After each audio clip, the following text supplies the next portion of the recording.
something. Recording is on. It's either something I'm doing fundamentally wrong, or I think it's the inductor. It's getting saturated. Maybe the gauge wire. I have to use thicker gauge wire. I don't know.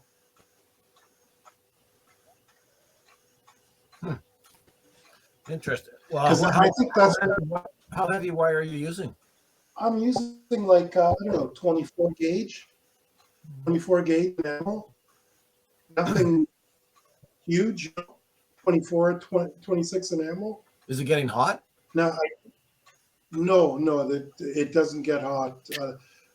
Nothing gets hot. I checked. The Terminator in my SA gets nice, warm, and toasty. So I don't know. I'm gonna rule that out. If it's not that, then I'm gonna go look at something else, because it could be the MOSFET. It could be a shitty MOSFET I got, right? Because these MOSFETs all came from China. Well, the only other thing left to do then is what you do is you characterize the MOSFET itself and compare it to the a data sheet. Which is something I kind of want to get around to doing one of these days. Yeah. So Dwayne, to answer your question, I don't know. I don't know. I'm just taking one thing at a time, and I'm just ruling that out to make sure it's not that. Because I don't think it's the MOSFET. Because in LT Spice, I model this, and it works perfectly. I increase the voltage going in, and I get more power coming out. It's more dirty, but I get more power coming out. So the only difference between LT Spice and the real world is LT Spice is using an ideal inductor, ideal transformer, right? So that's kind of what I'm scratching my head at. In other words, we'll stay tuned for Dave's latest and bestest rabbit hole. Okay. Yeah. Well, I guess we should get started. Good evening, everybody. Eric is null you. There's another window open, null. I think that's you, eh? You're muted, or you're broken. There we go. Can you hear me now? Yeah. All right. Yeah, no, I'm trying a little different setup here so that I don't do what I did last time and kill the recording, and less mouse interference. I've got a separate machine that's just recording, doing nothing else. Okay. So anyway, we should be good. Okay, good. Okay, well, let's see, nobody new, so that's good. Good to see everybody again, and I don't think Ken will be with us tonight. I think he's time, but he was on his way back from Ottawa. I think we got two presentations tonight. I think we'll go with the heavy duty one first, I think, and then Eric, you'll go after Dave. That's okay with you. Maybe we'll finish up with light stuff. And Dave, are you ready to go ahead? Or Just to close off what I was saying about MOSFETs. Yeah. Here's a bunch of MOSFETs I bought from China.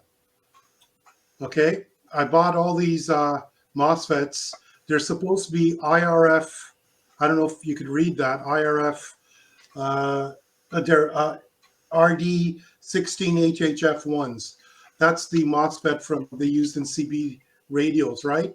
So I started using this, and they're not RD16HHF1s. They're actually IRF 530s. And I stumbled across a guy on YouTube that talks about fake RRD16 MOSFETs. And he characterizes them, and he shows you the difference. And sure enough, these are behaving exactly the same way as what he characterizes. So they're not, even though it's stamped, they stamp on it IRF RD16HHF1s. It's stamped on there, but they're not. So I paid a whole $5 and I got garbage. Oh, well, put them under your characterize them and see what they do. Yeah, okay. Actually, I just put something in the chat just quickly, and then we'll move on to Dave. Came across this today. with a self-starting PCB, and it's on Hackaday. So I put the link in the chat. And what this guy has done, he's taken one of the internal layers, if you will, one of the layers of a multi-layered PCB, and that's the heating element in there. And then he puts his power supply onto that heating element, I guess you will, on that inner layer of the board, and then that gets hot enough that it solders all your components onto the board. So I'm not too sure how you're going to homebrew something like that, but anyway. It's Okay, kind of Dave. like it's kind of like an oven, except without the oven. Yeah, but how do you get into the inner layer to do that? Well, you're gonna have to get the fab house to go do it. But I saw somewhere, Peter, I was running across in my travels figuring out milling. I did run across something about milling inner layers. And I think maybe what they do, they glue PCB boards together. Yes. They mill it and then they glue them together. Yeah. Now you're gonna get a PCB board this thick. Hey, homebrew in the truest. It would make a great presentation, a great show and tell. To show up with a multi-layer board that's this thick. And you probably still need an oven to do the waffle. Okay, Dave. The floor is yours, Dave. Okay, let me share my screen here.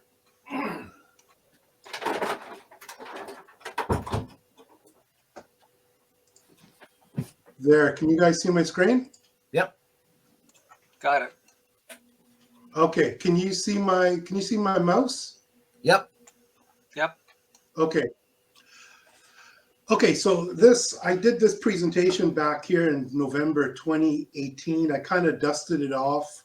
It's not polished. I'm a little bit rusty on it, so you have to bear with me. I may not explain things properly, but my goal is to hurt your brain at the end of the evening. So I'm going to damage a few brains here. So this is That's about. why I wanted Eric to go last. Yeah. So that way the brains get relaxed, right? Yeah. This is about sideband inversion, and now this is a phenomenon you have to deal with if you're going to be building your own superhet radio. If you're building a kit or you got a commercial radio, the manufacturer of that or the developer of that has taken that into account. So you don't have to worry about sideband inversion. So this is only happening if you're basically homebrewing your own transceiver. So how did I get down this rabbit hole? Well, back in 2018, started building the Pete Giuliano sudden transceiver, which was based on two SA612s with a bunch of relays to switch between them. Arduino Nano running an SI 5351 and a 9 megahertz IF. And he used the 9 megahertz IF because he got, I think, the crystal filter from RGSB or RSGB club. They sell the 9 megahertz crystal filters. So that was taken, it was modified. I modified that design for a multiband and for a 12 megahertz IF. So if I had built Pete Giuliano's original design, sideband version would have been taken care of because I'd be running his code and his code takes care of all that stuff and I don't have to worry about it. I just build it, plug it in, and it works. But because I went playing around, I changed it, I had to worry about this, or I learned about sideband inversion the hard way. So here's the original board I developed. This was I started with a 9 megahertz version, IF version. Then I had to switch it to 12 because 9 didn't suit the multiband operation. So there's the RF amplifier coming in from the antenna. Here's the antenna port, right? That's the RF amplifier. There's the bandpass filter. There's the first SA 612. Here's the crystal filter, second SA 612, and there's the audio amplifier, and here's the LO feeding in to drive the first mixer, and here's the BFO feeding in to drive the second mixer. So this sideband inversion. Sometimes you'll see some people refer to as a spectrum inversion. It's basically when you swap lower sideband and upper sideband. So your radio may be, you think it's putting out lower sideband, but it's putting out upper sideband. Or you think you're receiving lower sideband, but you're receiving upper sideband. It all depends on how the mixing is done. And it has to do with something called high side injection. And that happens when your local oscillator is higher than the incoming radio frequency. So if your LO is higher than the RF, or if your IF is lower than the LO, and you have to subtract the RF from the LO. By subtracting the RF, you're inverting that lower sideband to upper sideband, or upper sideband to lower sideband. And here's a couple of quotes about sideband inversion. And here's what Wikipedia has to say about it. They're echoing exactly what I said, and they give an example here of RF coming in, and here's your BFO. You have to, to try and get a 200 hertz audio signal coming in, and if you use the wrong BFO, you end up getting the opposite spectrum. You get the inverted spectrum. You get that spectrum inversion. So let's, before I get into this, let's make sure we all kind of understand level set some of the terminology. So I've got back to basics here. So this is a super het receiver, and got the definition of what a super het receiver is. I think everyone's familiar with this. Basically, you've got your antenna, you've got RF coming in. You may have some amplifier here. I didn't bother putting in amplifiers. I'm just dealing with the intermediate stage, right? There's no IF amplifiers, anything like that. We're just looking at this from a 50,000 foot level. So we've got some RF coming in from an antenna. It's coming into a mixer. You've got a local oscillator. You're going to mix that to generate an IF. That's going to put it through some kind of a bandwidth filter, where you're going to filter that signal for selectivity. You don't want to get the CW signal or the sideband signal that's 3 kilohertz away or 6 kilohertz away. You want to make sure that you're only listening to the sideband signal that you've selected. So once you've selected that, you pump it through to the next mixer and you feed it with a BFO. I think BFO is used more so in the terminology for CW, but I think it's used for sideband as well. So I'm just going to use the term BFO, a beat frequency oscillator. So you've got your IF, you're going to feed in a BFO, and you're going to down convert that to audio, and that goes to your audio amp, and you get audio coming out. Magic happens. Same thing in a transmitter, very similar. You've got audio coming in, and you're going to introduce some kind of a carrier. Okay, and you're going to modulate that carrier. You're going to mix. Basically, you're mixing the carrier with the audio signal, and you're going to get an IF, which is typically in the RF frequency range. Then you're going to use the filter, and you're going to suppress your carrier, and you're going to suppress the unwanted sideband in that. So what's coming out of this filter is going to be the sideband you want to transmit. So then that gets to a second mixer.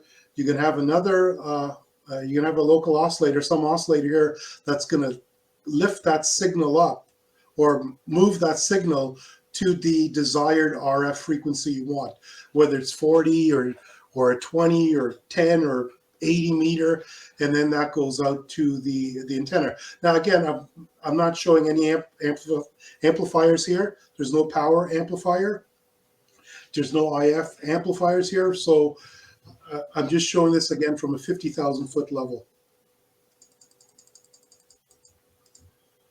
So mixing. So we're all clear. Let me just I guess go over what a mixer does. I think we all understand this. So you've got an input frequency, you've got an oscillator frequency going into your oscillator, and you've got an output frequency coming out. The output frequency is a combination of all harmonics of your input signal mixing with all harmonics of the oscillator signal. And your output is going to be a combination of every single combination mixing together. So where M and N is the harmonic number for your oscillator and for your input frequency, you're going to get various combinations. And basically, you get the sum and difference. You're going to take the difference between the two, and you're going to take the sum of the two, and that's what comes out. And you're going to do that for each and every harmonic. So to make this easy, let's just assume we're dealing with fundamental frequencies. We're dealing with pure sine waves. There's no harmonics. So M and N are 1. So if M and N are 1, then the output frequency is going to be the difference between the oscillator and the input frequency, and it's going to be the sum of the frequency, the oscillator frequency, and the input frequency. So as I go through here now, I'm going to be working, I'll be talking in the frequency domain. So I'll be showing diagrams like this, and I think we're all familiar with this. You know, frequency is running along this axis. So this is low frequency, this is high frequency, and each one of these arrows is representing one unique frequency, and the length of the arrow is how strong it is. So here, for example, this is showing 3 different frequencies. So this is in the frequency domain. We're looking at this in the frequency domain. This is what we would see on a spectrum analyzer. Now, if I was to go and work in the time domain, I'd have to use an oscilloscope. And if I had 3 frequencies together, all I would see is gibberish on the oscilloscope. So you have to use a spectrum analyzer to resolve the frequency. So I will be showing diagrams like this. So I just want to make it clear that I've level set what the terminology here is. So how do we generate a sideband? So we've got audio coming from a microphone. It's coming into a mixer or modulator, whatever you want to call it, but basically just mixing the audio with a carrier or some sort of a RF frequency.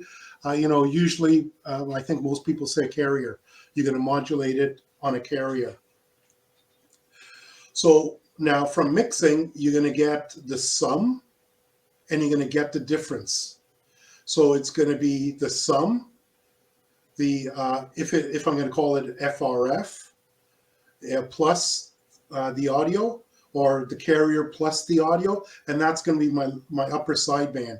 So if this is my carrier, FC plus FA is going to be the upper sideband. It's going to appear here. Now this is for example, one pure tone, like a 1500 hertz tone. So you get just one spike here, you get the carrier, and if you do the difference of the 2 frequencies, the audio and the RF or a carrier, you subtract the 2, then you get lower sideband, and you get lower sideband. Now, both of these are identical. There's no difference to them. The signal is identical. It's just shifted in frequency. One is above the carrier, and the other one is below the carrier. One is the mirror image of the other. They're just the distance from here, from the carrier to the upper sideband, and the distance from the carrier to the lower sideband is the same. They're both separated by 1500 hertz, for an example. Dave, Yep. quick question. Which one is it? Are they identical or are they mirror images? They're mirror images, but they are identical. From a perspective of a single tone, they are identical. Oh, okay. For a single tone, they are. Got it. Yeah, Okay. they are identical. Okay. Yep. Thanks. So now, Hassan, I'm coming to what you were getting at. You're a little bit ahead of me. Okay, so now we're not dealing with a single tone. We're dealing with a spectrum of frequencies. So let's just say my microphone is generating this spectrum of frequencies here. Okay, now this becomes my audio spectrum. So throughout the presentation, this big hump here is going to represent the higher frequencies audio. So say 3 kilohertz. And down at the bottom here, this fatter section here is going to be the low frequency, say 100 hertz. So that's the audio coming in, that's your voice coming in, and you're going to have a low frequency component and a high frequency component. So we have the audio frequency coming in, it's getting mixed with the carrier. So now this is what Hassan was getting at. So we get the low frequency is always closer to the carrier. Okay, it's always closest to the carrier. In FC plus FA, the low frequency is going to be close to the carrier, and the higher frequency is going to be further away from the carrier. It's going to be in a higher frequency. It's going to be a higher RF frequency. Okay. However, lower sideband, the opposite happens. The low frequency has to be closer to the carrier because it's the difference. It's low frequency, so the difference here is small. So it has to be closer to the carrier, and the higher frequencies further from the carrier. So if you look at these, they're mirror images. It's the same signal, but they're just mirror images of one another. Okay, this is really, really important because this is what leads to sideband inversion. Okay, so you get a mirror image of the signals. So let's just say this is going out on your antenna. You've got a USB signal. It's the FC plus FA component. Now, FC is suppressed, but throughout this, I'm going to always use FC plus FA to symbolize it's the upper sideband version. That this frequency here at the low edge is going to be the carrier frequency plus whatever audio frequency this starts at. But the carrier is suppressed here, right? There's no carrier here. We're just getting a sideband, and this is being transmitted across the air. So in our receiver, when we get this, when we mix our LO, we can either do a low side injection where we mix LO that's lower in frequency to the carrier, to where the carrier was or carrier is supposed to be, or it's on the higher side. It's a high side injection. It's on the higher side. Now, sideband inversion, remember my definition? I said if the LO that you're mixing is greater than the frequency coming in and you're doing a subtraction. So if you use this LO, which is higher, and you're doing a subtraction, this spectrum gets inverted. So let's break it down. Let's go a little bit deeper. That's from a high level. If that's all, if you got that, you don't care about, getting into a little bit more the nuts and bolts, then, turn off, put on YouTube and watch a cat video. So let's get a little bit deeper into this. So we're going to generate the IF here. So we have RF coming in, and we've got our LO here, and we've got an IF coming out. So if we mix the RF and the LO together, you'll get the sum, and you'll get the difference. Okay. Now remember, I said sideband inversion is only when the LO is higher. So here's my RF, the yellow. My RF is here. My LO is at a higher frequency. So now if I subtract FLO from FRF, my IF frequency is going to be lower. It's going to be somewhere below the LO frequency, right? And then the sum of them is going to be higher than the FLO, and that's your image. That's your unwanted image.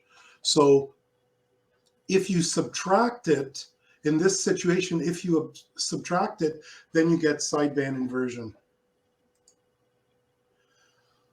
So I'm going to do a little bit, so some hocus pocus, do a little bit of math here. I'm going to kind of prove this mathematically you know, Hassan, don't don't be too hard on this. It's not accurate, but I think it's good enough for illustration purposes. So here, if you go back to slide 9, here,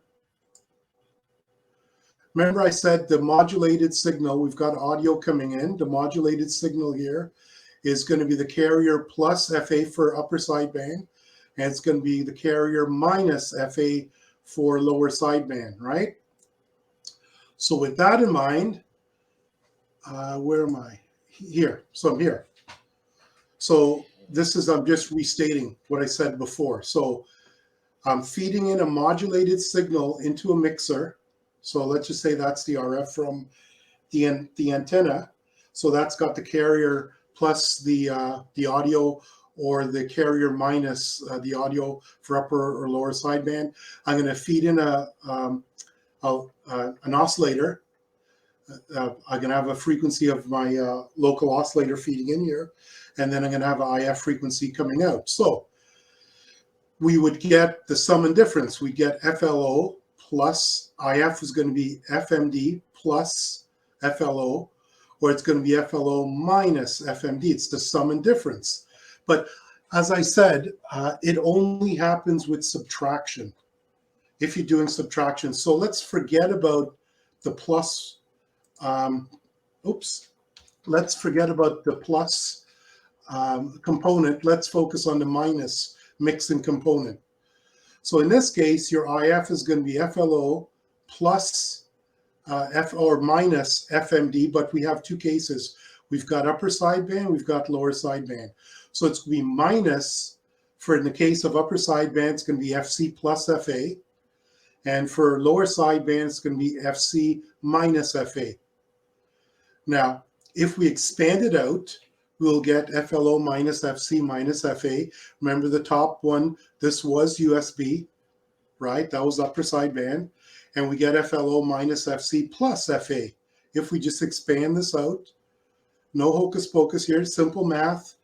This was lower sideband. But now let's say the IF is FLO minus FC. So we're going to make this the IF frequency. So now we've got one of the frequencies coming out of here, one of the IF frequencies coming out is going to be the IF frequency minus FA, and it's going to be plus FA. Look at what happens. Because you've got minus FA, this is now lower sideband, but it was upper sideband. And you've now got plus FA. This now is upper sideband, but it was lower sideband. You've just swapped your sidebands around.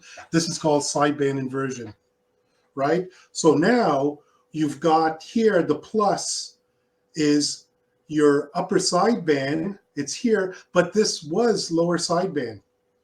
And here you've got your lower sideband, but it used to be upper sideband. So you've just inverted them. You just swapped them around. Okay, here's another alternative view if you can't visualize that. So let's just assume we've got this USB signal coming in. That's our modulated signal. And we've got an LO frequency coming into the mixer, and we've got an IF frequency. Now remember, this side's the low frequency, and that side's the high frequency. So let's assign some numbers. The low frequency side, let's say it's 10, and let's say the high frequency is 20. Kilohertz, megahertz, bananas, dogs, cats, pigs, chickens. So we've got 10 chickens here and 20 chickens here. The LO is 100 chickens, right? So the LO is higher than these, so we're doing a subtraction. So if you subtract that, so 100 minus 10 becomes 90. So this side now becomes 90, and 100 minus 20 becomes 80. This becomes here. So all of a sudden, we've done a mirror image. We've swapped it.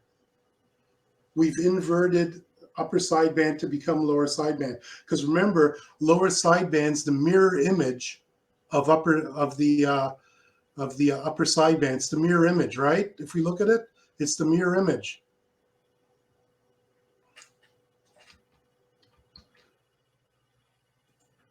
Okay, so now how do we address this? If you're designing a radio, How do you address this? So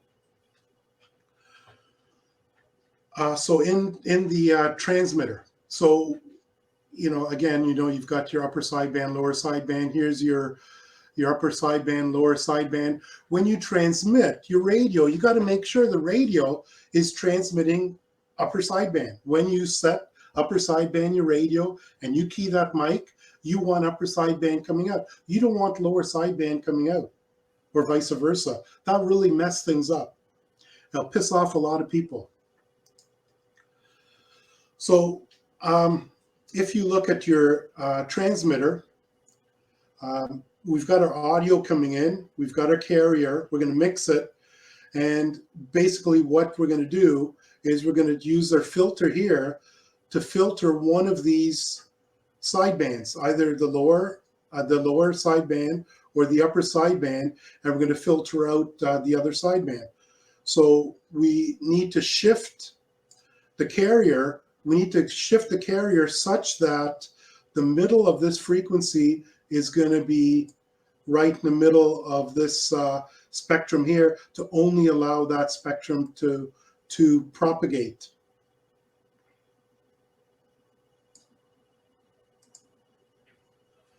Okay, so basically this is kind of reiterating what I just said. If your pass band is, say, 4.914506 hertz, that's the center frequency. Your carrier, you're going to want to have the carrier shifted down about 1500 hertz. If this is 300 kilohertz, 3 kilohertz wide, you're going to want to shift this down 1500 kilohertz so that the carrier is now at the bottom of your pass band here, and it's going to only filter that out, right?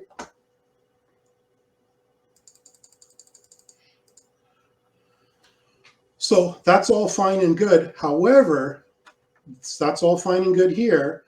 So we're going to feed into our filter either upper sideband or lower sideband. Then we're going to have a mixer, and that's going to have a local oscillator that's going to bring it up to radio frequency that's going to go out the antenna, say 40 meters, 7.1 megahertz. It's going to lift that IF up to 7.1 megahertz, and that goes out the antenna.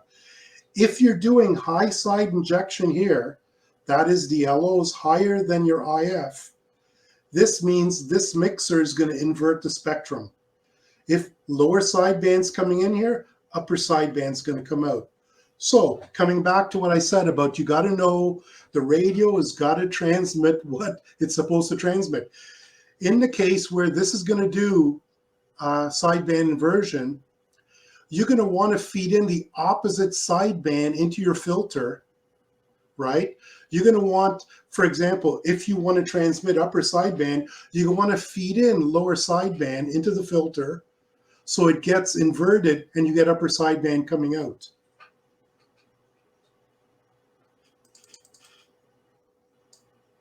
Okay, and in the receive chain, so in the receiver. So same thing, we've got our handy dandy receiver again, we've got RF, we've got our LO, we mix it, we got an IF, and we got our filter, which we're going to filter out for selectivity. We don't want to get a neighboring sideband conversation or CW or FT8 or whatever. We just want to select this conversation. So that's our bandwidth here. So we're going to have to shift this into the pass band to make sure our filter is going to select only that signal coming through, right? So what could happen here? Well, sideband inversion. If you do the opposite sideband here coming out the mixer, then all of a sudden you got lower sideband here, or you may have shifted it the wrong way.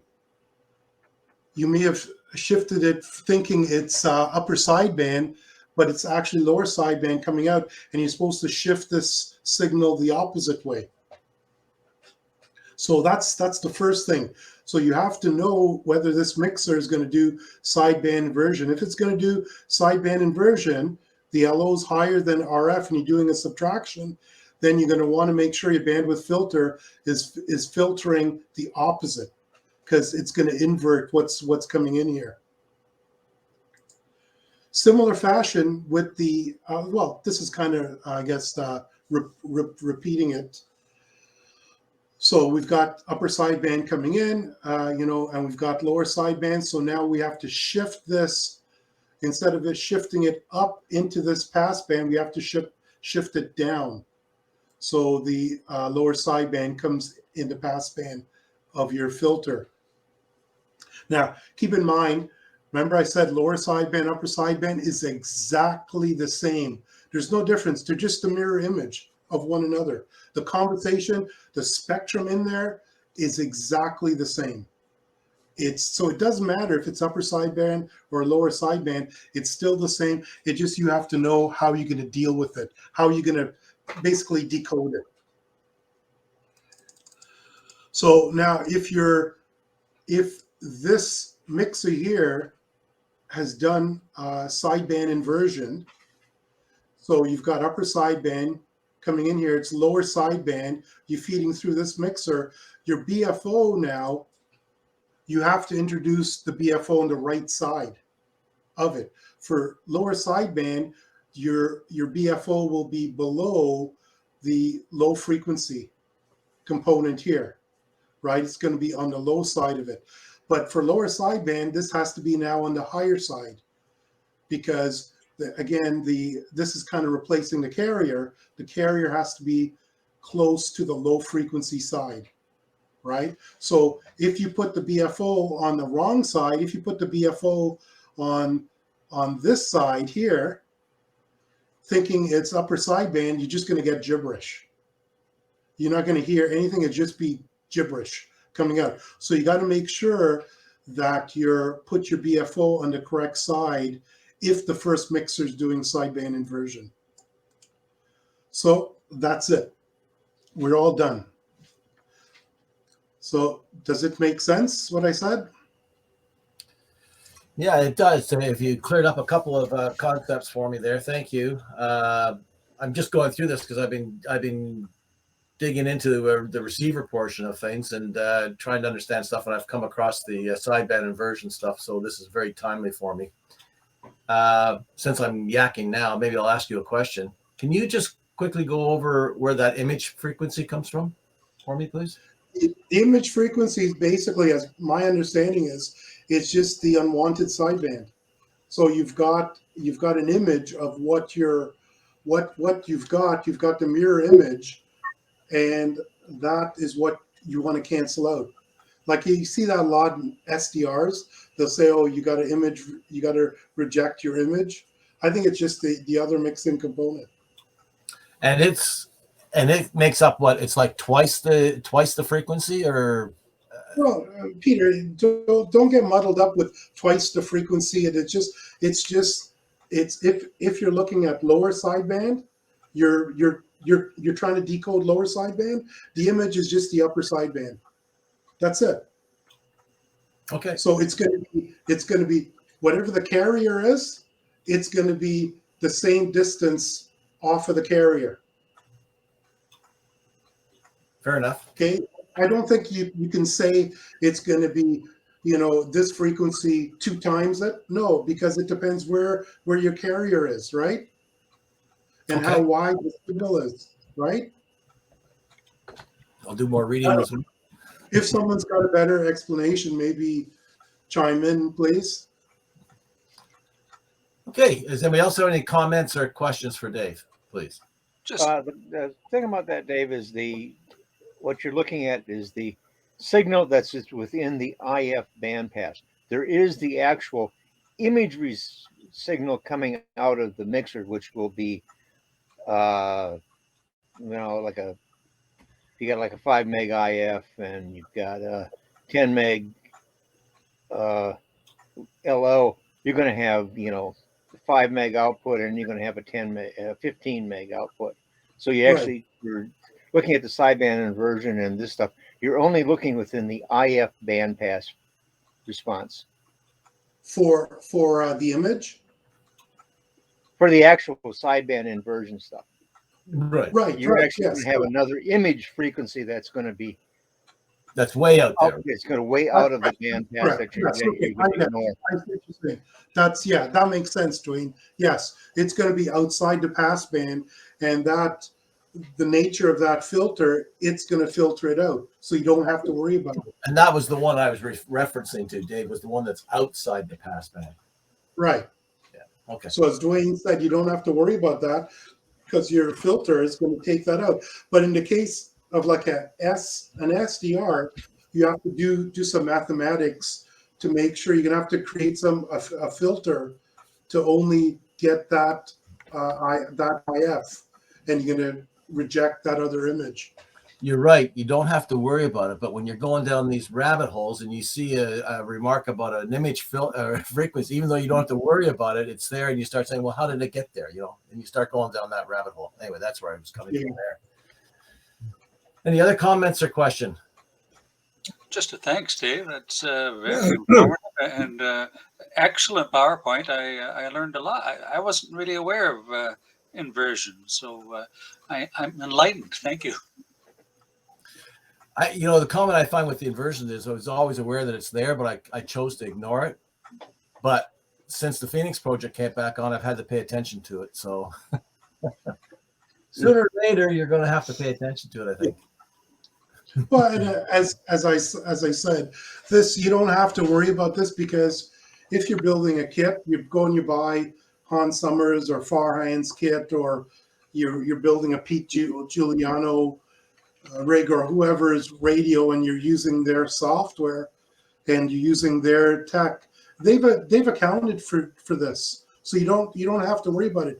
But if you're designing a radio from the nuts and bolts, then these are some things you have to worry about, because as Dwayne said, I want to make sure that there's no chance of me getting anything to fold back into that IF.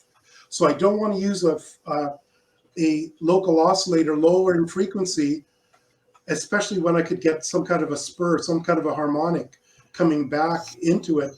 I want to use an LO well above my IF. So any spur, and not spurs, but any harmonics coming off of that LO is going to be well above the pass band of my filter, so it gets filtered out. So that's kind of why I did that. But because I did that, I got all my sidebands swapped around, and I had to really scratch my head to figure out why the hell this doesn't work. Why the hell am I getting gibberish coming out? Frank, you got a question or a comment for Dave? Yes, very well done, Dave. Very well done. And that's very important if you're going to build a multi-band rig because you're going to have to select upper for some bands and lower for the other, because that's the standard that was that we fell into after the war. So I really enjoyed it very much. And incidentally, that's probably why I stick to CW rigs in when I'm designing them. Yeah, because this problem, you don't have this problem with CW rigs. You don't care about sideband version because it's just a pure tone. It's got a little bit of bandwidth, but still a pure tone, right? It's a carrier. It's CW, right? You challenge yourself for 2023 there, Frank, and design yourself a sideband rig. I know that goes against your grain, but Well, any other comments, questions for Dave? Yeah, even for CW, it could be important depending upon where you're trying to put your carrier frequency to net with the CW station. Yeah, I guess you could get harmonics coming in, right? Or no, you could be, if you're going the wrong way, your actual carrier frequency is going to be off the other side of that signal. You have to tune it the same way. Yeah, that's right. Yeah. And Hassan, you have nothing to comment on this one? I do have a bit of a question. So when I'm just tuning my radio, I see SSB signals in the 7 megahertz band, and my radio's tuned into LSB. So LSB, there's nothing to worry about. It just picks it up correctly, right? Right, So exactly, when because that station is sent it as lower sideband, and your receiver's set up to receive lower sideband, as Frank said. You know, that's a convention for like 40 meters, and you know, it works. They've accounted for all that stuff in the rig. so the only time you have to worry about this is if somebody's not following the rules. Yeah, if you're building your own, you're rolling your own radio. This is only if you're going to be going and building your own radio from scratch, then you have to worry about this. But if you're buying a kit, you're buying Hans Summers's kit, or you're buying, you know, Farhand's kit, or you're buying a ICOM radio, it's taken care of. You don't have to worry about it. Okay, I guess the other question I always have is, what does a single sideband signal look like or sound like? Like, I can't get my head around that. Like, you've got a square wave, it's got plus and minus frequencies. Now you filter out one of the sidebands. What am I going to see? Well, you're going to see in where, the time domain or the frequency domain? Yeah, in the time domain. You see gibberish. You're just gonna see a whole bunch of stuff up on the screen, right? You're just gonna be seeing a whole bunch of gibberish, right? Yeah, I need to do that experiment. I guess modulate a square wave up a few kilohertz or something, filter out one of the sidebands and see what the difference is, because it's still a mystery to me. Yeah, but keep in mind though, what's going to happen, Hassan, if you've got, let's just say you've got a 10 megahertz square wave, okay, and you're modulating that with audio. So you're going to get upper and lower sidebands at 10 megahertz, right? Then you go to 30 megahertz, the first harmonic, and you're going to get upper and lower sidebands there.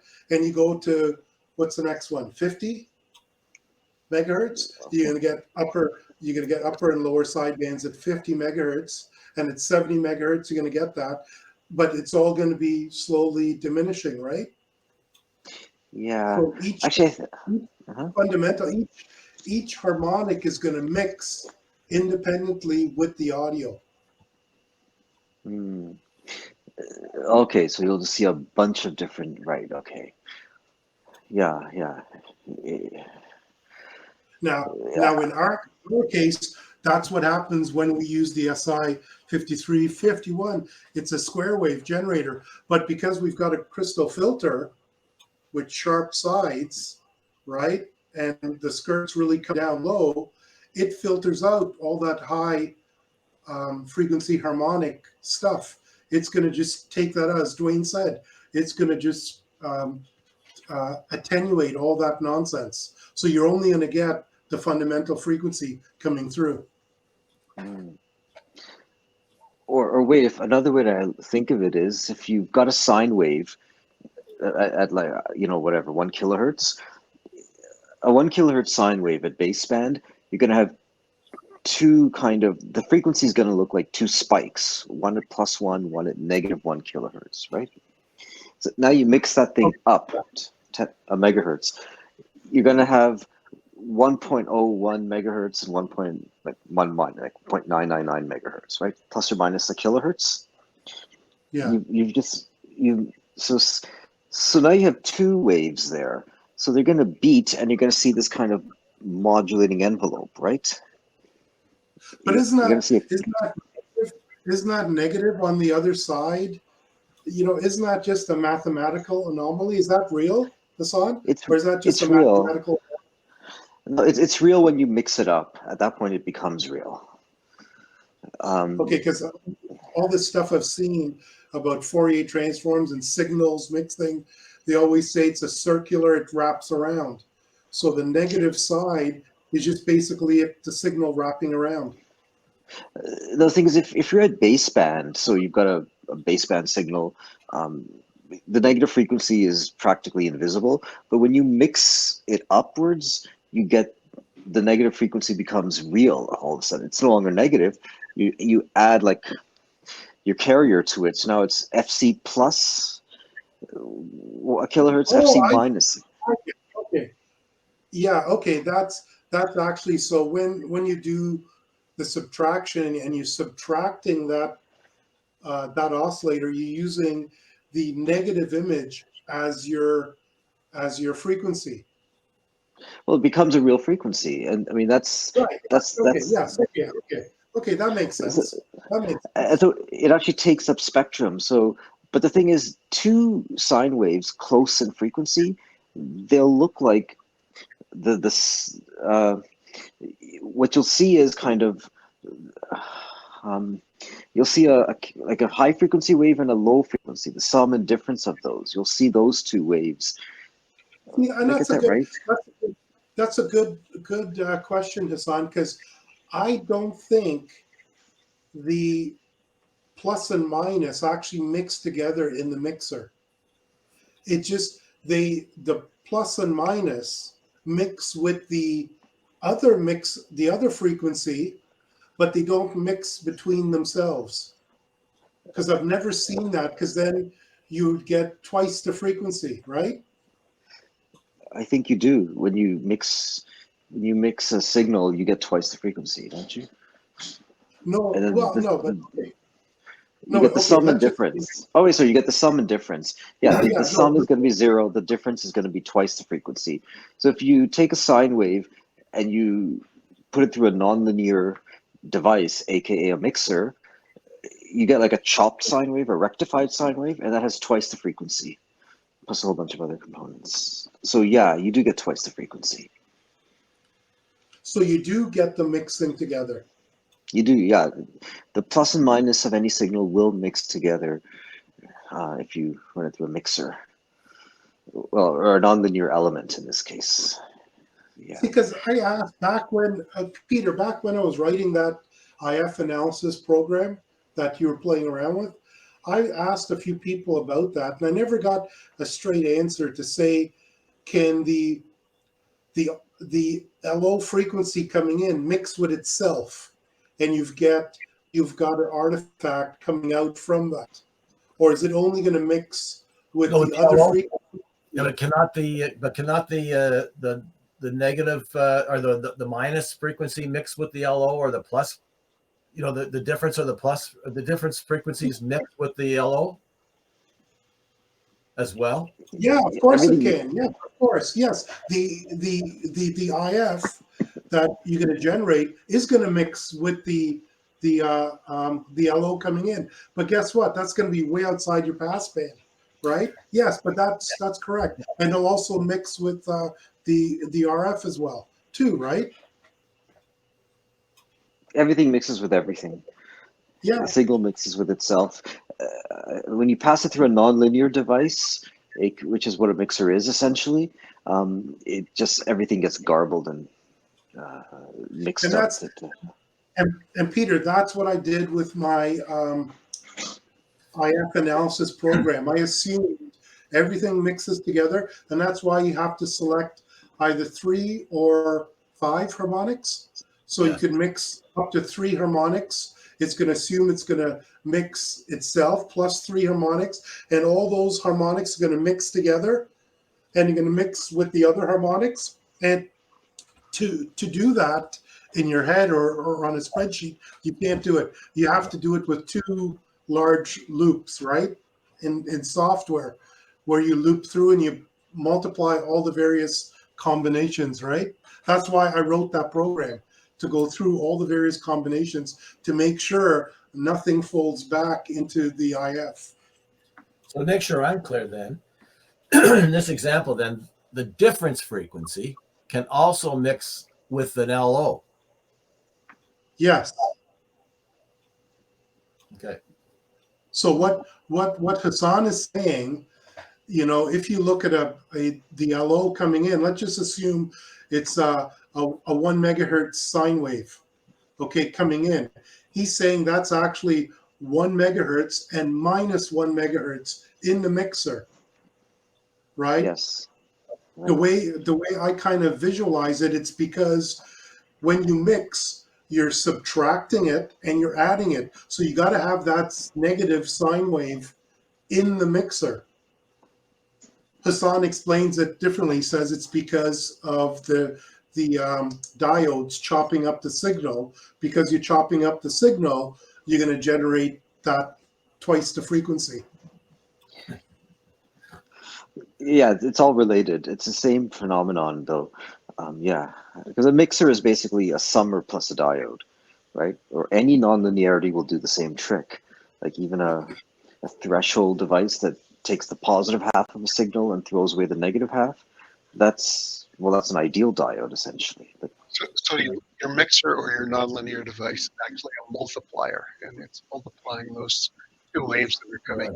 That's, if you multiply sine times sine, you'll get sine A plus sine B plus sine A plus B plus sine A minus B. that's right. Yeah. Yeah, it's like a linear. That's right. So if you have A and you multiply it by, like, if you have signal A plus B, so the sum of two signals, signal A and signal B, if a linear device is like a resistor, it'll just K times A plus B is just KA plus KB. So it's linear. It scales each signal independently. But any nonlinear device, like a square function, you remember algebra? X squared plus A plus B squared, A squared plus B squared plus 2AB. That 2AB term is the product, the multiplication of the two terms. And with a bit of reasoning, you can convince yourself that any nonlinear function will also produce these cross products. Yeah. So When the A squared term and the B squared term is just basically 2 times your frequency that's coming yes, in. that's right. That's right. That's right. Yeah. That's a good way of visualizing it. Yeah, but I think where I always trip up is I'm trying to figure out what the signals would look like in the time domain, because it seems to me like you got a sine wave. It looks like a sine wave, right? A continuous wave going just constant amplitude. Now you mix it up. What you should see is you mix it up to the frequency FC, F carrier. Now you're going to see FC plus your frequency and FC minus the frequency. So two closely spaced sine waves. And what do they look like? Well, I think what you basically, since it's diodes, you're going to see a signal coming up, then it's going to get chopped, and that chopping is happening at a certain frequency. So you're going to be seeing your original signal coming in, but you're going to see it getting chopped up. Not the other right? Yeah, it's getting chopped at the other frequency. Oh, I forgot to mention, a mixer is the summer of the diode followed by a low pass filter or a band pass filter. So that restores it to AC. So once you do that, you should see, like, you filter out all the harmonic products and all the mixer products, and then you should end up with just what you want. But two sine waves closely spaced apart in frequency, like close in frequency, is a beat signal. You should see going up and down. And the distance between them is your beat frequency, right? Yes. So that would imply that an AM modulation of a single tone, a pure tone, should look like a beat signal in the frequency domain. If you want to go and if you want to look at something like that, take a look at in the time domain. Take a look at a two-tone test. And amplifiers. Basically, you're putting in two audio tones at different non-harmonically rated frequency, and you should see the mixer products like that you're getting there, but you actually see the sum of both of them showing up in the time domain. Interesting. Got to check that out. You can do a presentation on it, Hassan. Actually, yeah, that wouldn't be a bad thing to do, although we should be careful here, because we're going to go from Dave explain something to the point where I understand it to now where I can get confused. Okay. Is there any other comments or questions? Peter, that's the difference between a physicist and an engineer. A physicist makes it make sense. You know, an engineer just convolutes it so you can't understand. Sorry, Al. Al's probably going, We always that's the come last to time I helped we this always come to guy. different conclusions. An engineer says it's close enough, and a physicist says there's so much more we need to learn and understand. Well, you should hear what the tradesman says about the engineer on the job site. But anyway, we won't go there. Okay. And a home brewer says if you can't do it with brute force and ignorance, it's not worth doing at all. So Al, I just off topic. I'm gonna want to Your pick your antenna's brains. still up, right? Yeah, no. It hasn't blown down. Okay. No, it's fine. It's fine. Antenna's good. Antenna's good. No, this has to do with CNC. Are you familiar with CNCs at all? Have you worked with them? Industrially, I have, but I don't dabble with it in my own shop. I use conventional turn the crank milling. Okay, no, I just wanted to get some feedback on speeds and feeds of it, like your chip size and feed rates and all that kind of stuff, right? There are accepted surface speeds. Yeah, What's that? there are those. There are accepted surface feeds and speeds that you can apply. They're generally used to maximize productivity in industry. On the hobby basis, if it's cutting comfortably and not stressing, you're okay. You might be able to get more out of it. But if you could try to get too much out of it, you just might start breaking some of those little milling cutters. That's right. But anyway, that's a conversation now for another time. I'll probably have to pick your brains, just because I'm just trying to wrap my head around it. Because it seems some people say that if your bit is turning too slow, you're moving it too slow, you're going to dull it. And other people say if the bit's moving too fast and it's moving too fast through your metal, you're going to dull it. Like, well, you can overheat it by spinning too fast and taking cuts that are too deep. On the other hand, if you're going too slow, you just might break a drill bit because you're not getting the material cut away fast enough as you're traversing the bit across the material. So going too small can cause breakage. Exactly. So how's a novice to know what to do, right? Just look at the stack of broken drill bits you have and learn from it. Exactly. Except there's two ways. Go with a specification and do the calculation, or observe what you're doing. And if the machine is comfortably cutting without any stress or issues, leave it be. Let it do its work. All you'll be able to do is optimize it, make it go faster. But if you got time on your hand, let it go a little slower. Or little slower feeds, but still keep your and you'll know on a conventional machine if you turn it too fast, it starts to chatter. It doesn't like what's going on. Usually the machine gives you some feedback that you're pushing the envelope a bit. When it seems to be going at the right speed, it sings. Yeah, I get different notes. I get it's almost as if it's different notes I get coming out. Yeah. And it's singing to me. Whereas if it's cutting too fast, the whole thing is it's like it wants to do the Macarena, right? You've probably seen the same on your drill press. If you have a large bit, it's going too fast. It's not a happy camper. It's chattering. It's you might even burn your bit by going too far. So anyway, take it easy. It'll be fine. Anyway, Peter, sorry, I just. I was going to cut you off there because if you kept talking like that with notes and music and stuff, you get Eric buying one to start playing it as an instrument. Oh, and speaking of Eric, all right, thanks, Dave, for that presentation. I know it's a second go around with it, but I think it was well worth presenting a second time. That's for sure. Eric, are you and Hassan ready to do your thing? Actually, my comment on that was I think 1 year into retirement, Dave is. His machines in his little basement there are starting to sing to him, starting to do the Macarena for him. I'm starting to worry about my friend's mental health a little bit. All right. Let's get some video on here. Me and my partner in crime. So Hassan, you need to unmute your mic. All right. We got some chatting to do here. I wish I could have a mouse that would work. Come on, there we go. Hey, let's try some sharing here. Let's try some video on. Let's try some screen sharing,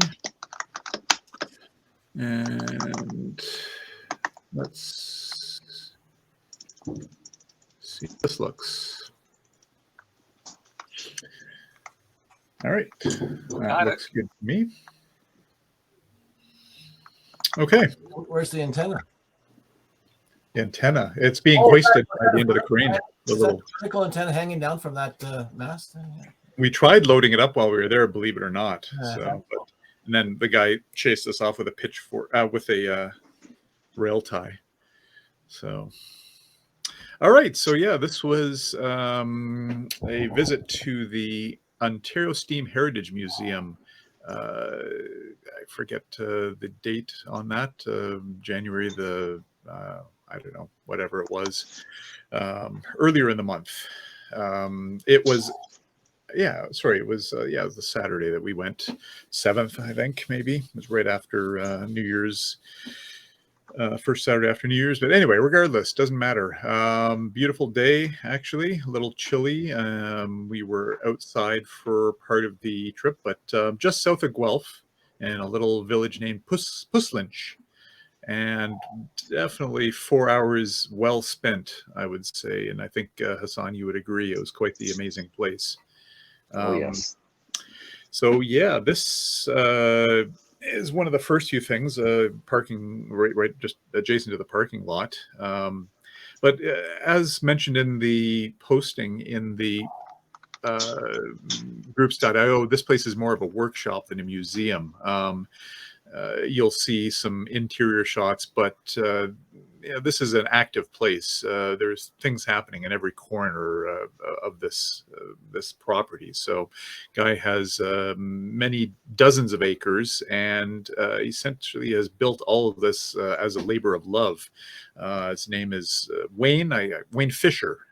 He's approximately 80, I would say, 75 to 80, somewhere in there, but very, very enthusiastic fellow, dedicated to preserving any and all things powered by steam, and then some.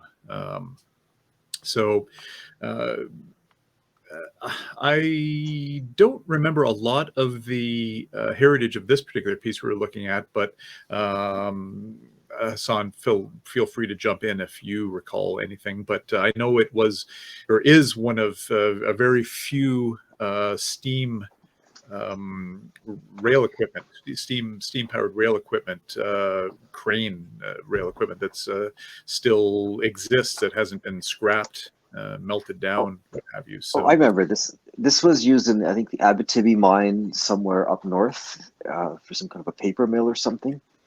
And there was a guy there who said that his grandfather or his father used to work on that. But I think it was shut down, and then they brought it down here. They salvaged it. Yeah, and it's actually in working order. Like, they have this thing. It's not just sitting there derelict. They've got it up and running. They've done what they had to do to the steam engine. They've got they use it, for actually work. Everything here is pretty much either in use or being conditioned to be in use. So the track you see there is probably part. He said he bought, I think, 5,000 pieces or 5,000 feet. I don't know. I can't remember of rail, and he is essentially building a 36-inch width rail track, like a short loop track through the forest on the property to offer visitors the experience of being pulled along by a steam engine, basically. Quite impressive. So we'll see a few pictures later on. Eric, how is he generating the heat, like for the steam? Is he using coal? Wood, basically. Yeah, it's all wood. Everything we saw was wood. Did you see any other sources, Hassan? No, it was all wood. All wood. Yeah. So this is just a little steam furnace that he had in the workshop. There's the only heated shed, basically. And these are huge sheds, and he's got them strung one after another, probably 20-foot ceilings, and I don't know, like 75-foot long by 40 feet or 50 feet, something. I don't know. Massive, massive workshops. But anyway, this was simply a burn box, I guess, for the wood where he's throwing it in, and then a little heat exchanger at the top, driven by a fan to blow it out. So made that one shed quite livable. We can duck in there periodically on the tour. This is a private museum, so the tours are arranged by appointment. Essentially, it's not just a walk-in kind of place, but groups. Sounds like he'll even do individual tours. Just a handful of people, but there was maybe a dozen or so in our group.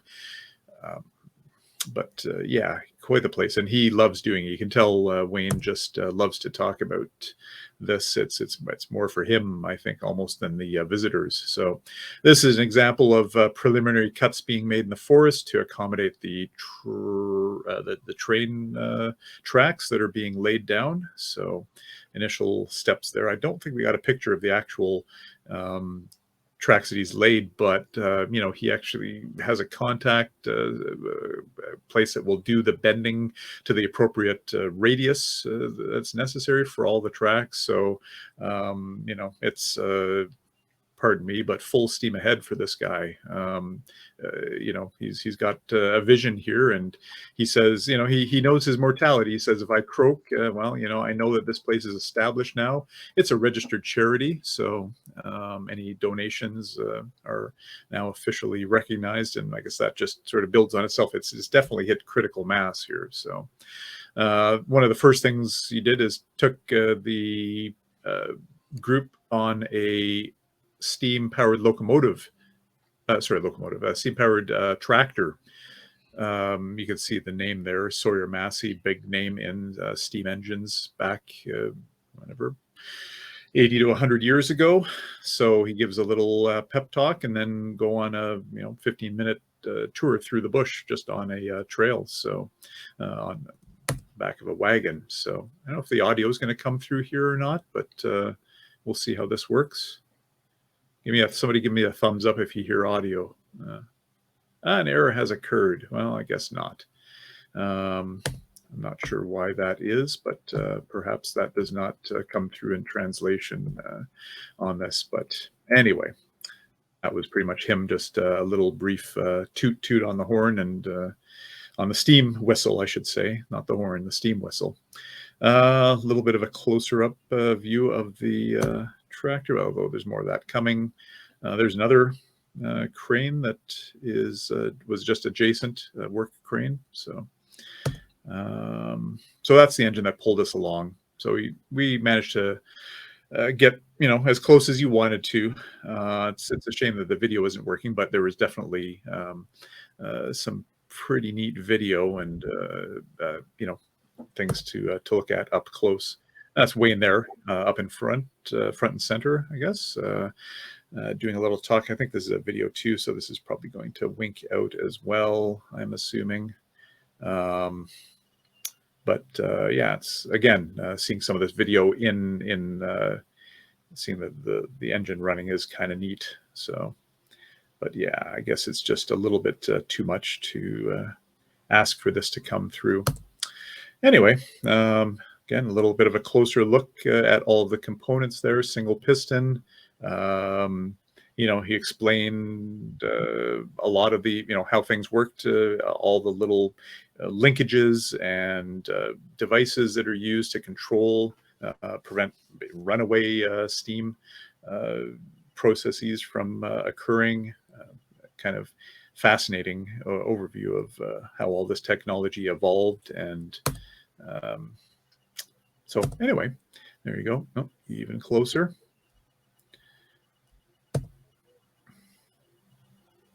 Yeah, again, this was a good one, but it's a video that's not gonna play. So, Hassan, any comments you want to add on this? Yeah, there's a governor up in the top, which is the flywheel, the two balls that are spinning. That was kind of interesting to see.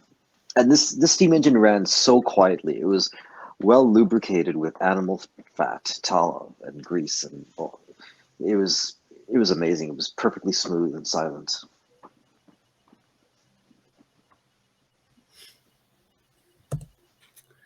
All right, so it's the inside of one of the workshops there. The little name plaque on the tractor that would have been a farm tractor that we're looking at, the nose end of it. Not a very good shot to give you perspective, but actually, is that the nose or is that the back? I see a steering wheel there. Anyway, all manner of sizes of steam engines, boats. There were several boats that were there. Ones that have been on the Muskoka Lakes, steam-powered boats. In some of them in perfect reconditioned form. Others, being reconditioned.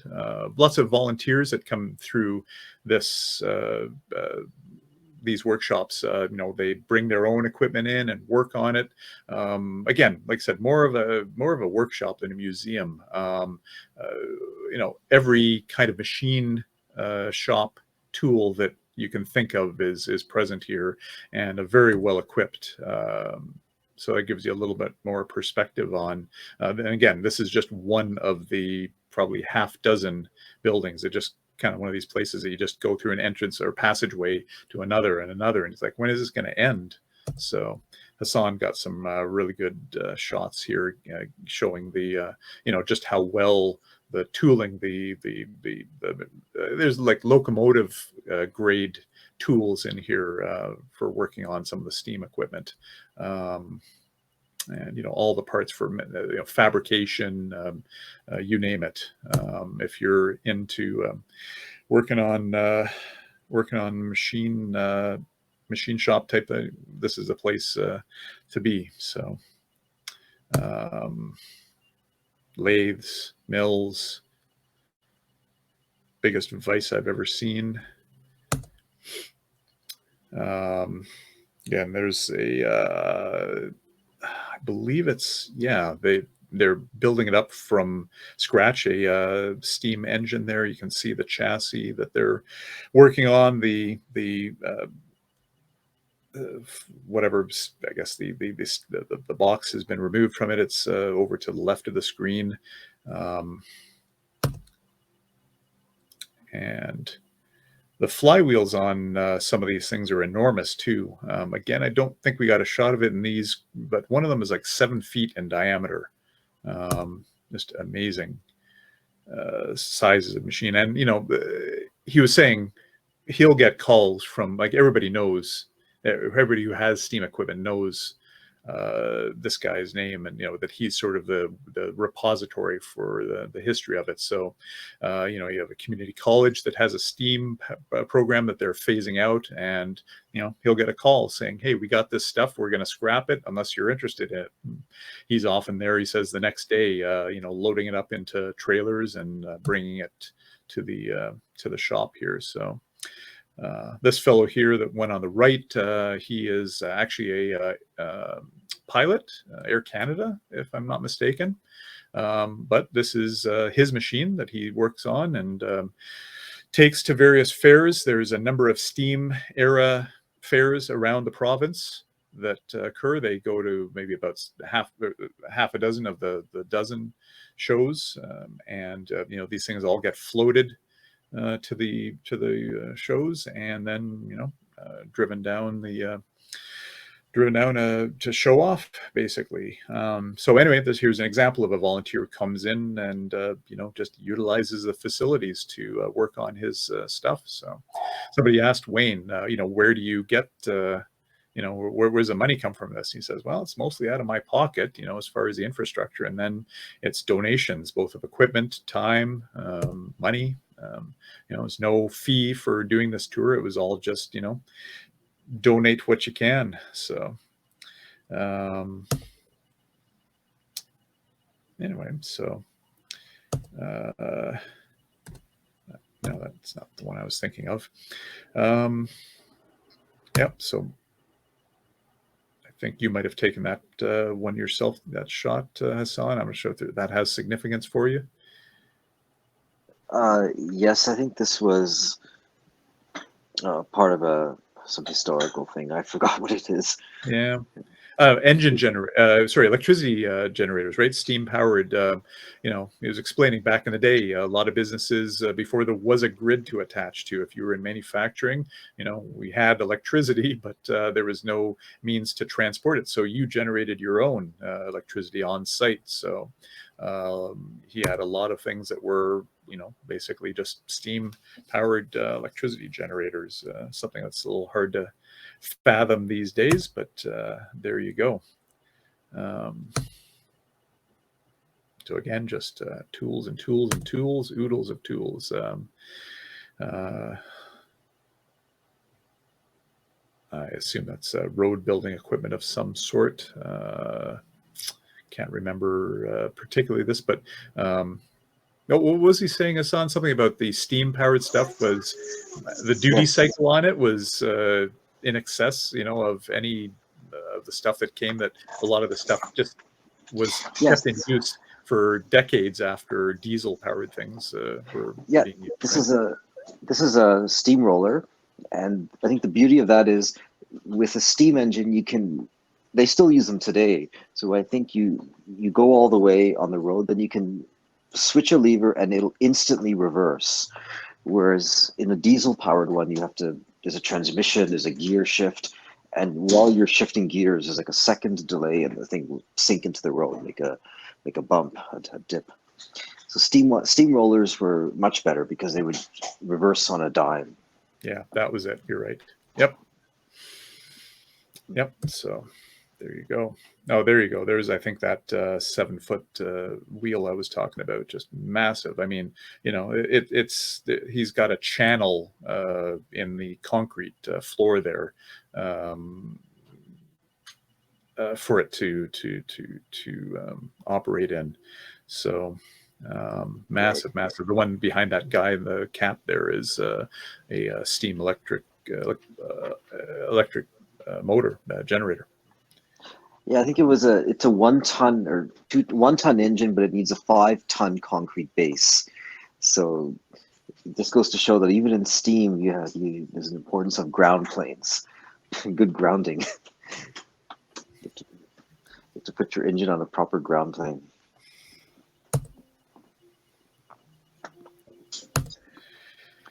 Yeah. So this one was pulled out of the Eaton's department store, I presume downtown Toronto, right? Young and College.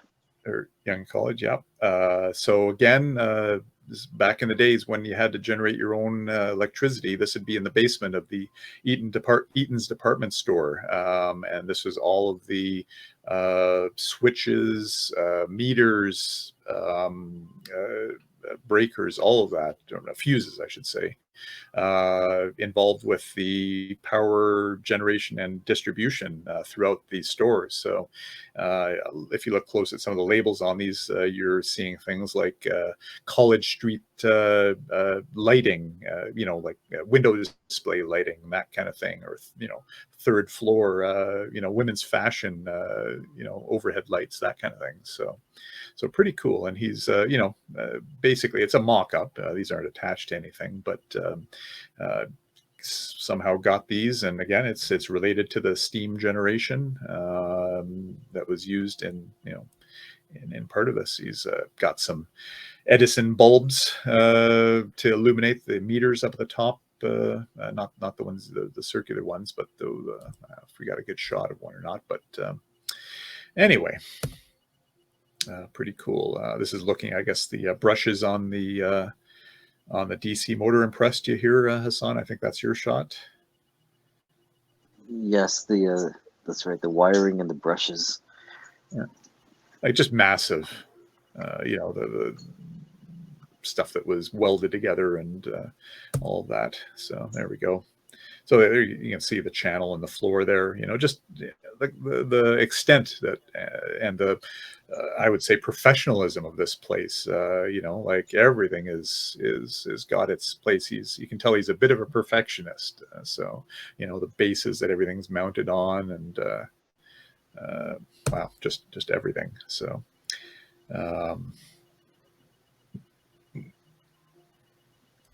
Story behind everything. So I probably could have went on for 4 times as long talking about everything. There's on the right side that bank of switches we were looking at, and those meters at the top, the fancy looking ones with the arc on them. That's where those bulbs were housed in. So another perspective on those. Minimum wage orders for females effective June 1st, 1947. So I got that to show our daughters how things were back in the day, right? So yeah, innovations developed for the steam and traction engines. Again, just things that first came to being when steam engines were the only thing out there. So. And I guess that's partly why he does this. It's the heritage. It's the the engineering that went into these things that need to be preserved. Fundamental basis for a lot of what we use today. So even translated into modern engines. So again, kind of maybe looks like some of our workshops and basements, perhaps. I know what you're saying. Speak for yourself, but Your garage. Actually, garage is not too bad so far. So these days, just ask Sandy. Mostly her stuff in there now. Anyway, so yeah, here we go. I think we're getting a little bit what we've seen already. That's another, I guess, angle of the one that was taking us around on the wagon. A little closer up with some smoke bellowing out of it. It does have a very natural smell when you get really close to it. It's all that, like Hassan said, the animal fats that were used for lubrication and all that. So it does have a very earthy kind of odor to it. But anyway, I think that is the end of the slideshow. So that was it. So yeah, for those of you that as this has piqued your interest, you might want to go and take a tour at some point of this place. That's really good, Eric. It reminded me of a trip I made. It was over in Ireland a few years ago, and when we were driving in the back roads kind of thing, we came across a sign that said Antique Train Museum, and we kind of drove down this lonely tree-lined road, and we came across this great big train yard with these great big buildings, and inside they were just jammed with steam engines and the cars themselves, and it was all volunteer. And when we showed up there, the guy was working on one of the engines, and he kind of wiped his hands and said, "Yeah, I'll show you around." But it was the same kind of deal as what you were showing us there. And again, the same thing. There's no fixed rate, and just pop in for a donation, because that's what they survived on. So they work all year on the trains, and then they go for a run. They get permission to go on one of the rail lines, and they go down to, I think they go down to Dublin or something like that, and back again. But anyway, yeah, they're fascinating museums, that's for sure. Thank you. Mm-hmm. Yeah, very good. When you first started talking there, I thought you were going to say you saw your kids were in the car and they saw a sign for the Barbie Museum, and they're like, "Dad, let's go to the Barbie Museum." Maybe that's your family, not mine. I'm assuming you don't get that reference, do you? I have boys, so I don't get Barbie. All right, I'll if you don't get the reference, I'll send that in the groups IO. If you haven't seen the scene, you have to see it. So trust me, click on the link when I send it around. So, all right.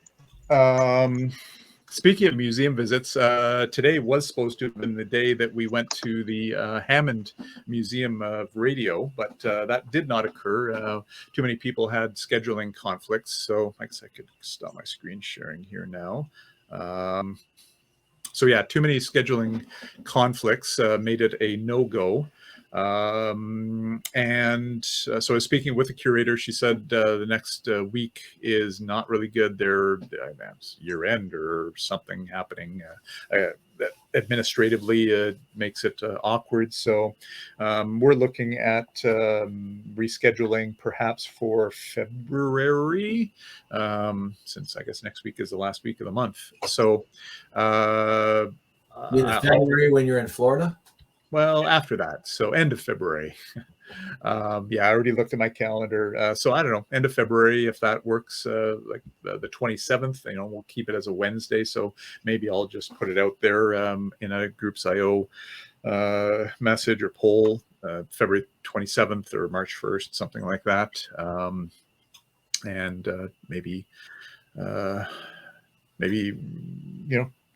come to a consensus on that and try again. So they're having a changing of hands actually at the museum in April. She's retiring and passing the reins. So she's also actively training somebody over the next couple, 2 or 3 months to take over her job there. So, but anyway, so that's the update there. So, Okay. All right. All right. Thank you very much, Eric and Hassan. Okay.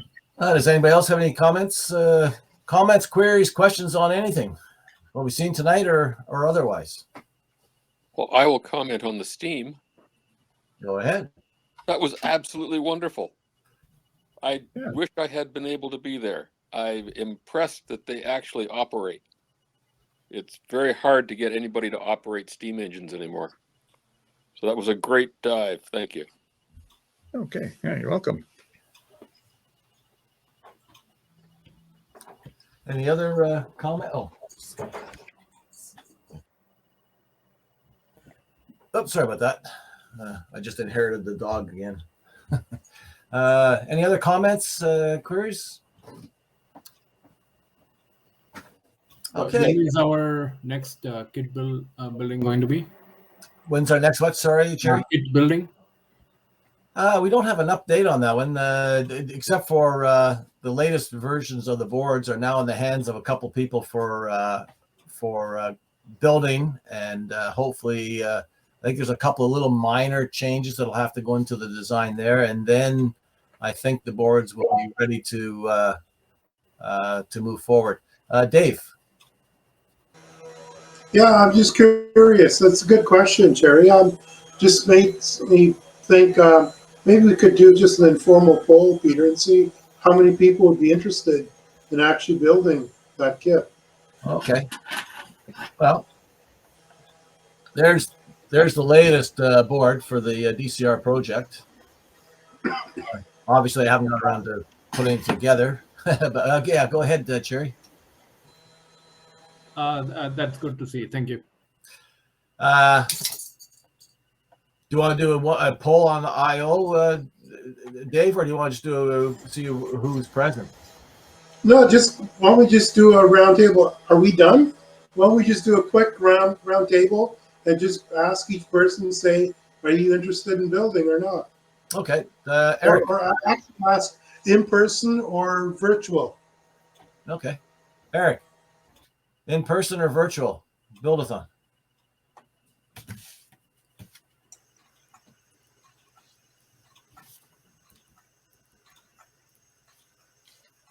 Eric, what are you new at this? We've been doing this. Sorry. I was busy queuing up a YouTube link. Yeah, in person. In person. And you'll build one? Sure, of course. Okay. Al. Yes. Do anything. In person or virtual? Yes. I'm going to build, and I wouldn't mind getting together, but okay. I'll go either way. Okay, Charlie. I think I'll pass on the building. I've got enough projects on the go right now, but I'm interested in the outcome, so love to see what happens. Oh yeah, I understand for sure there. Who's next there? Dave?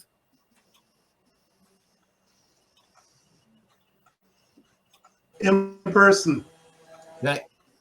And then next to my list here is Dwayne, but Dwayne, you're way down in Georgia there, so I guess that's a bit far to drive for an in-person one.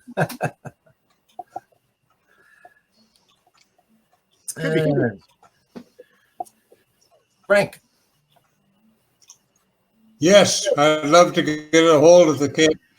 I won't be able to be present because of the distance, but yeah, very, very interested in the development of this because I was in on the early stages. That's Frank, right. Dwayne could pick you up on the way.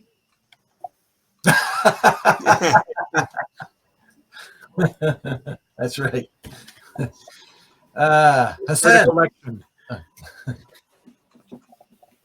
In person for sure. Okay, good. Then Cherry. In person for sure, but virtual is also okay. Okay. And Drew, do you want to do one, build one, or in person, virtual? What is it I'm building? A direct conversion receiver. Oh, really? Well, I could fail at that quite nicely. I'll do it virtually, though. Yeah. What kind of time from frame are you afar. looking at? Yeah, Kingston's a bit of a drive, isn't it, to see these other guys? Oh, yes, my wife doesn't permit me out of town anymore. Hey, Wayne, how about yourself? Well, of course, I'm in. In person would be great if we could do it. Yeah, and I'd like to say in person, but you know what? We'll have to see. It's quite a long haul from here to 3, but we'll see. Unless you guys want to build in Port Hope. I was going to say we can meet in Coburg. How about Port Hope truck stop? Oshawa. No. We might not make it out. But... No, us Kingston guys don't want to go any further than Port Hope. That's true. Pretty much everybody would like to build it, so there you go. And in person. So now the question would become: it looks like it's going to go in person, the majority. So we have to figure out where that in person will be. Okay, that's good. What else have we got? Oh, Howard had to leave. Okay. All right. What about yourself, Peter? Peter, what about yourself? Yeah, I put myself down to build one. In person or virtual? Well, it's either I'll just build it or I'll drive down. But driving down there and back would cost more than the kit.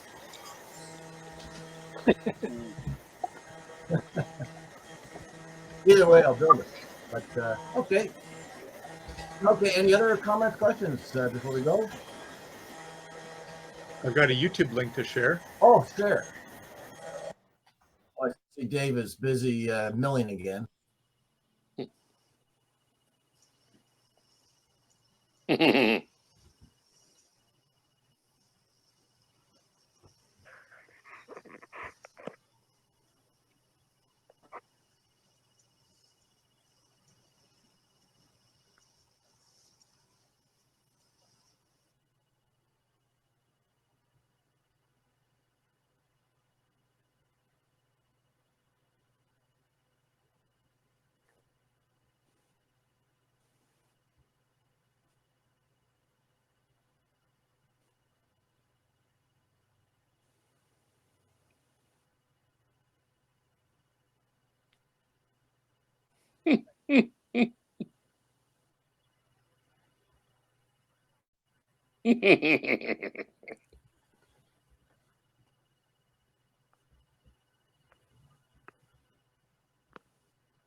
Okay, so you're right. I didn't get the reference.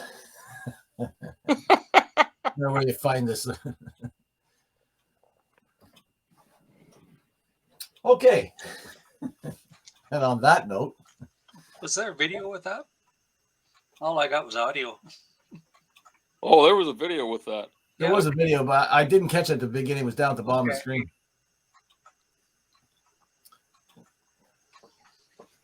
There we go. All right, February 1. Okay, well, thanks everybody for coming out tonight. It was great seeing everybody again, and had some great chats and presentations. Like to see. Next meeting will be February 1st, our mixer. Hope to see you all out at that one. And I guess with that, we'll say 7-3 and see you in Groups IO and next time. Cheers. 7-3. Cheers. Very good. Night. Good night. Bye. Fine. Good